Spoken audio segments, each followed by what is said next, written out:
Hi guys, কেমন আছো সকলে? আশা করি ভালো আছো। আমি যাচ্ছি এখন ভিডিও বানাতে, ফটো।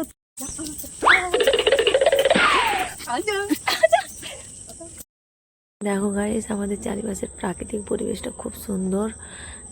সকাল থেকে খুব বৃষ্টি হচ্ছিল, চারিদিকে জল জমা হয়ে গেছে। আমি একটু মজা করতে জলে নেমে গেছিলাম। তারপর এসে গেলাম পুকুর ঘাটে, দেখলাম যে খুব মাছ আসছে ঘাটে। আমি একটু মাছ ধরতে ছিপ আনতে গেলাম, নিয়ে এনে একটু মাছ ধরতে লেগে গেলাম। কিছুক্ষণ পরে দেখো আমি একটা মাছও ধরে ফেললাম। এই দেখো মাছও ধরে ফেলেছি। দিয়ে মজা করতে করতে তোমাদের কেমন লাগছে আমাকে একটু কমেন্টে জানাবে প্লিজ। এই যে মাছ ধরে ফেলছি। মাছ ধরার ভিডিওটা কেমন লাগলো তোমাদের কমেন্টে জানাও, ঠিক আছে? টাটা, তোমরা ভালো থাকো।